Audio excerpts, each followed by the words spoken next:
안녕하세요. 저는 책과 영어 그리고 자녀 교육 관련 영상 올리고 있는 미셸입니다. 제가 최근에 영상을 많이 못 올렸었어요. 그게 저희 첫째가 교통사고가 나는 바람에 좀 정신이 없었기도 했고, 사실 그리고 막 사람이 되게 싫어졌었어요, 한동안. 그냥 다 싫더라고요, 그냥 모든 게. 그래서 좀 아이랑 집에서 꽁냥꽁냥도 하고 책도 보고 이런저런 대화도 많이 나누면서 시간을 좀 보냈고요. 뭐 병원도 많이 왔다 갔다 했고 그러느라고 좀 정신이 없었는데, 제가 원래 했었어야 하는 그런 투두리스트들이 있었는데 많이 하지를 못했었어요. 이 점 굉장히 죄송하게 생각하고요. 그런데 동시에 많이 이해해 주셔서 너무 감사한 마음도 컸습니다. 우선 영상을 찍게 된 계기는요, 어떤 식으로 사고가 났는지에 대해서 뭐 수다수다식으로 얘기를 전달할 수도 있지만, 사실 그런 이유라기보다는 좀 우리 아이들이 어떻게 밖에서 활동을 하고 생활하고 다니는지 엄마가 시시콜콜 따라다닐 수 없다 보니까 잘 모를 수가 있잖아요. 저 같은 경우도 그런 거였고, 그래서 좀 이 영상을 시청하시는 분들도 저랑 같이 경각심을 가졌으면 좋겠다라는 생각이 들었고요. 이거는 아이뿐만 아니라 어른도 마찬가지고요. 그래서 사고에 대해서 이야기를 들려드리면서 좀 주의사항도 다시 한번 리마인드 해주고 각 가정에서 이런 대화를 나눠보시면 어떨까 싶기도 했고요. 두 번째 이유는 사고는 일부러 나는 건 아니니까 뭐 어쩔 수 없는 거긴 한데, 이번 사건으로 인해서 저는 진짜 어른이 정말 문제가 많구나. 사실은 우리가 더 문제다, 아이들보다. 그래서 바른 사회를 위해서 아이들을 훈계하고 가르치려고 들고 있지만, 사실은 우리가 먼저 모범을 보여야 되는데 지금 사회가 엉망진창인 건 어찌 보면 다 우리들 탓이지 않겠는가 싶어서, 우리 스스로도 좀 너무 안일하게 생각했던 것이 있다면 좀 다시 마음을 잡았으면 하는 마음이 있어서요. 영상 찍게 되었고요.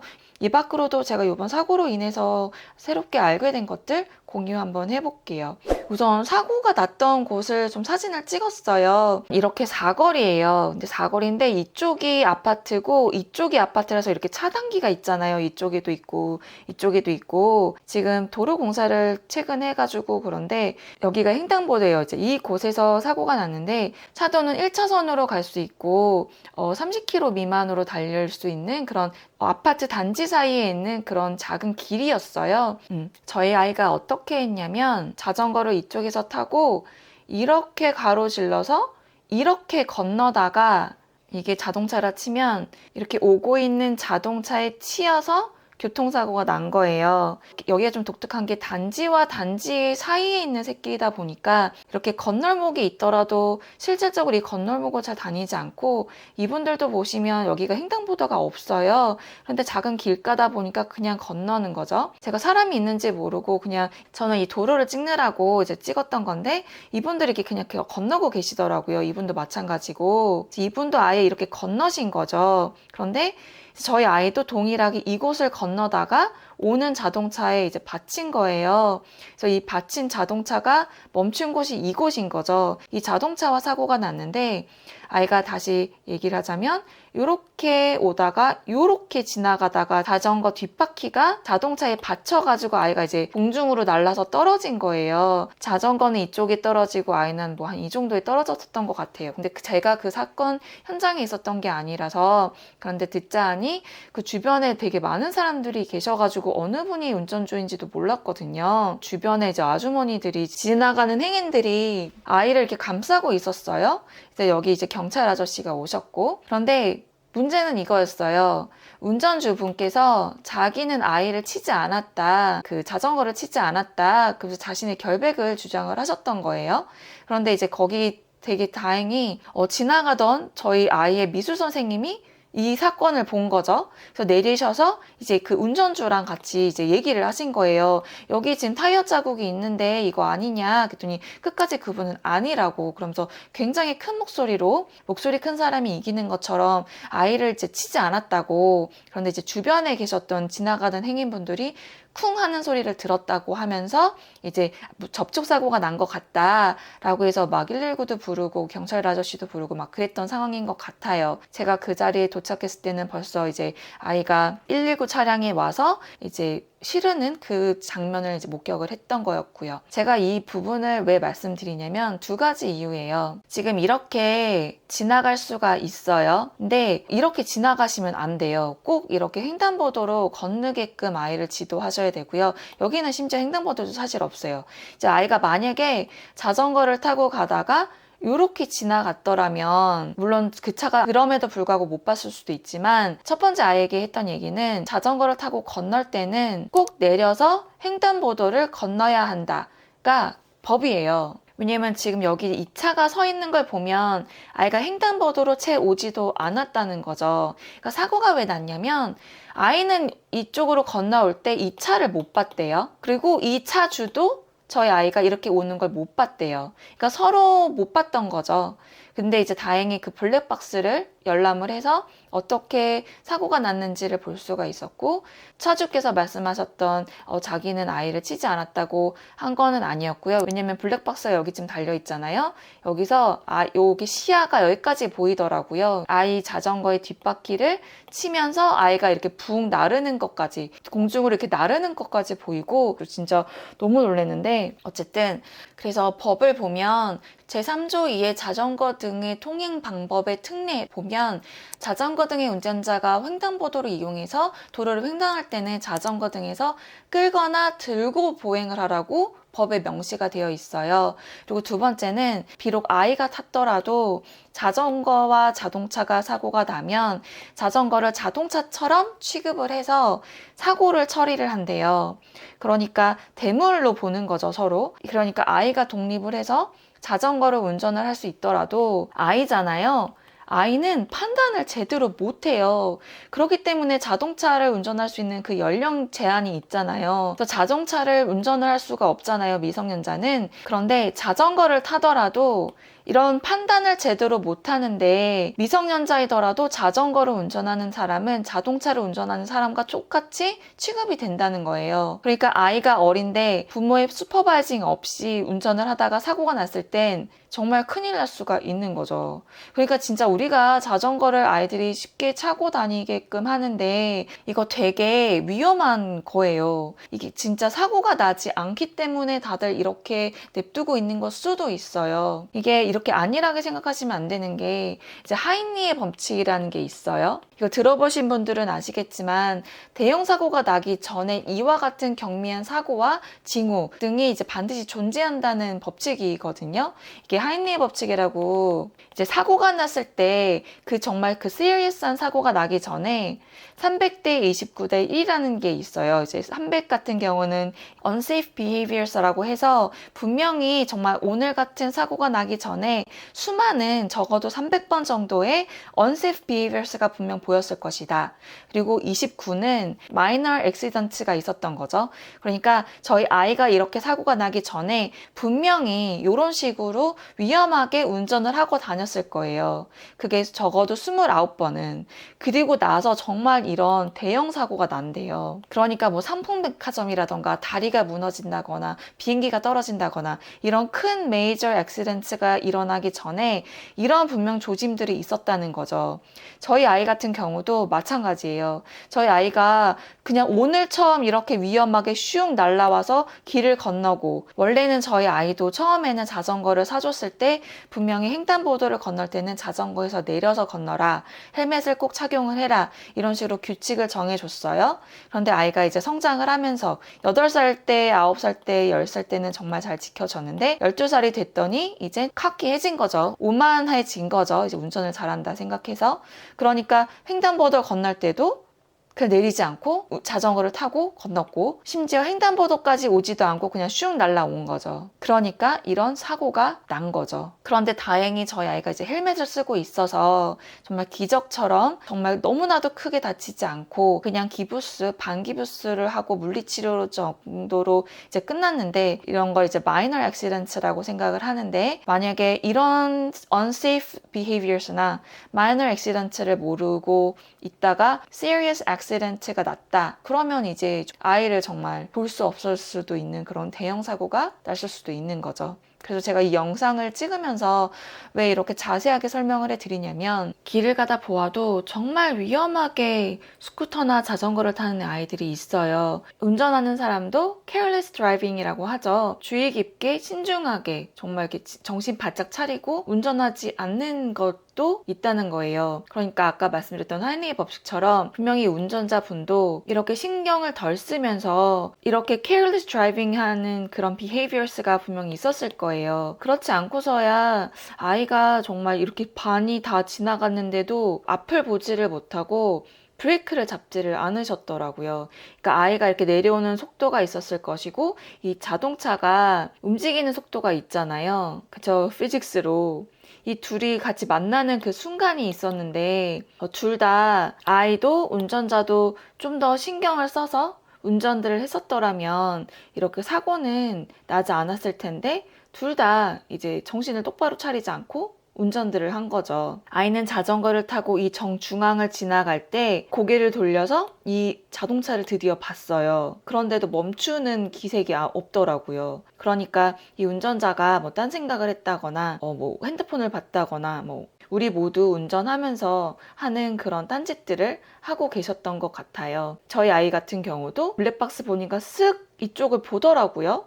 그런데도 그냥 내려오더라고요. 그래서 아이한테 물어봤어요. 자동차를 못 봤냐고. 그랬더니 못 봤대요, 아이가.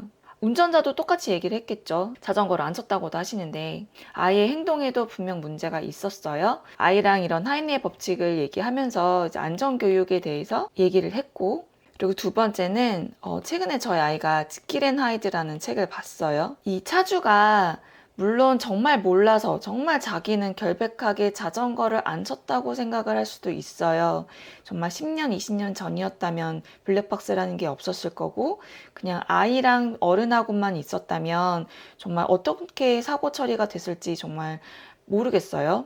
거기까지는 생각하고 싶지도 않은데 그래서 아이랑 얘기했던 게 키렌 하이드에 대해서 이제 얘기를 하면서 어른도 어른답지 않은 어른이 많다. 이건 비록 어른이냐 어린이냐를 따지기보다는 인성, 이런 모럴리티 이런 거랑 관련이 있다.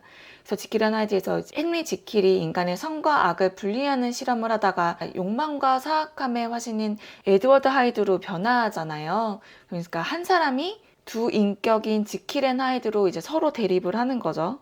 그런데 아무리 어른이더라도 막상 뭔가 자기가 큰 잘못을 하거나 실수를 하거나 그럴 때 인정하고 싶지 않은 그런 마음이 있다. 그게 물론 인성이랑 관련도 있지만 사실 사람이 도망가고 싶은 생각이 들 수 있다. 그거를 도망을 가는 사람과 아닌 사람을 이제 구별하는 건데 그렇기 때문에 나이가 많은 어른이더라도 무조건 옳다거나 무조건 들어야 하는 것이 아니다라고 얘기를 했어요. 갑자기 예전에 세월호 사건이 생각이 나더라고요. 그러니까 너무 자기 생각을 접고 무조건 어른 말이 맞고 무조건 말을 들어야 된다. 이렇게 가르치면 안 되겠구나 라는 생각이 들면서 스스로 생각하는 힘을 키워야 된다고. 그러니까 판단하는 힘? 아이가 판단을 잘못해서 자전거를 타면서 사고를 냈어요. 근데 이제 사고는 날 수 있어요. 그럼 이거를 사후 처리를 어떻게 하느냐, 그것이 또 굉장히 중요한 거죠. 혹시라도 오해하실까봐 말씀드리는 건데요. 이거는 뭐 차주만의 문제, 저희 아이만의 문제라기보다는 둘 다 실수를 했고 둘 다 서로를 못 봤고 사고가 발생을 했어요. 그런데 이제 더 중요한 건 어떻게 처리를 하는지가 정말 중요하다를 또 아이랑 같이 얘기를 나눴어요. 참고로 제가 아까 초반에 사람이 되기 싫어졌다고 이런 말씀을 드렸잖아요. 그 이유가 아이가 119 차량을 타고 이제 병원을 가고 병원에 이제 뭐 이런저런 검사를 하고 있으니까 이제 차주의 보험에서 연락이 와서 뭐 이런 병원비 같은 거를 이제 보험으로 처리를 할 수 있다. 이런저런 안내를 받고 있는 이 모든 과정에서 이 차주께서는 한 번도 연락이 없으셨어요. 그 모든 과정 중에 지금까지도 한 번도 연락이 와서 아이가 괜찮냐고 이런 거 한번 연락이 없으세요. 그래서 제가 그 사고 났던 그 당일날 몰랐었는데 이런 사고가 나면 경찰서를 가야 되더라고요. 경찰서에 가서 뭔가 서류를 작성을 해야 돼요. 뭐 블랙박스를 보고 그 차주도 저도 이제 각각 다른 시간을 정해서 블랙박스를 열람을 하고 사고 관련으로 진술서를 이제 작성하고 뭐 이런 것들을 해야 되는 거였어요. 저는 이제 아이가 아침 9시경에 이제 사고가 났고 이제 경찰서를 한 5시 경에 이제 갔는데, 제가 경찰서에 가서 조사관을 만났는데, 제가 그 조사관 분께도 말씀드렸지만 어떻게, 물론 사고지만 아이가 다쳤는데 어떻게 아이가 괜찮냐란 뭐 문자라던가 전화 한 통이 없을 수가 있느냐, 그냥 돈으로 해결하고 보험으로 해결하고, 이게 정말 사회적으로 이게 맞느냐, 인간적으로 이게 도리가 이래도 되는 건지 난 정말 잘 모르겠다.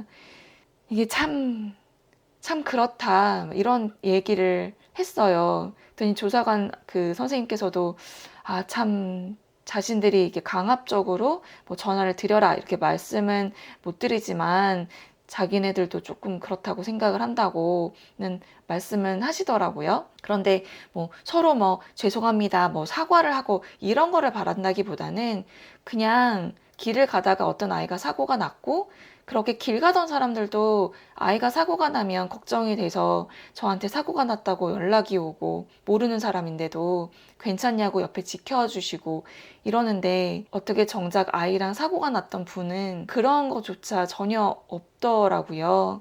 그래서 이 사고 이후로 이제 아이랑 얘기했던 게, 첫 번째는 아이가 자전거를 위험하게 탔기 때문에 이런 사고가 발생을 했고, 두 번째는 사고가 났을 그 당시에 아이는 계속 주장을 했어요. 자동차랑 자전거 뒷바퀴가 부딪히면서 이렇게 사고가 났다고. 그래서 계속 경찰 아저씨께서 아이의 진술과 자동차의 그 차주의 진술이 다르다고, 그래서 사건 접수를 하셨던 케이스였거든요. 그래서 제가 아이에게 했던 말이, 무조건 어른의 말만 옳다고 생각하지 않고 자신의 생각을 주장할 수 있었다는 점은 굉장히 잘한 것이다 라고 얘기를 했고요. 마지막으로 어떠한 사고가 발생하더라도 그것이 비록 숨기고 싶을지라도 그러면 안 된다. 나중에 어른이 돼서 운전을 할 수도 있는데, 정말 만약에 그러진 않아야 되지만 만약에 사고가 발생이 되면 숨기고 싶을지라도 절대 은폐를 한다거나 도망을 간다거나 그러면 안 된다. 이런 대화를 나눴어요. 그리고 도로교통법 관련으로도 다시 함께 정확하게 봤고요. 그래서 이 영상을 시청하시는 분들도 아이들 교통규칙 잘 지킬 수 있도록 꼭 다시 한번 지도해 주시고, 우리 운전자들, 우리 어른들, 사실은 저도 가끔 막 핸드폰 문자 오면은 쓱 막 잠깐 보고 막 그러거든요. 절대 그러면 안 돼요. 정말 딴짓 하시면 안 돼요. 특히 아이들 많이 다니는 그런 곳은 정말 아이들이 언제 어디서 튀어나올지를 몰라요. 그렇다고 아이들한테 뭐라고만 하기엔 너무 애인 거예요. 그러니까 우리가 좀 더 신경 써서 운전하고 조심하고 그러면 사고가 덜 나지 않을까라는 생각을 해봐요. 제가 또 되게 슬픈 건, 지금 여기 사고 난 데가 저희 딸이 다니는 유치원 바로 앞이거든요. 여기가 유치원? 그리고 여기서 어린이 보호법이 끝나는 그 시점이고요. 여기서 사고가 난 거예요. 물론 저희 아이가 이렇게 건너지 않았었으면 좋았을 것이고, 두 번째는 이 차량이 정말 많이 슬로우 다운을 했었으면, 거의 정말 간반의 차이, 자전거 뒷바퀴를 치신 거잖아요. 그러니까 정말 많이 슬로우 다운을 하셨으면 어쩌면 사고가 나지 않았을 수도 있는 거거든요. 물론 둘 다 잘못을 했지만 그냥 이런 와리프라는 생각을 계속 할 수밖에 없게 되는 것 같아요. 그래서 이게 비단 저희 가정에서만 일어날 수 있는 사고라고 생각하지는 않아요. 그러니까 이번 사고를 계기로 각 가정에서도 좀 경각심을 가지고 아이들 지도할 수 있었으면 하는 바람으로 영상 좀 디테일하게 만들어 봤어요. 끝까지 시청해주셔서 감사드립니다. 저는 또 다른 영상으로 찾아뵙겠습니다. 모두 건강하세요. 감사합니다.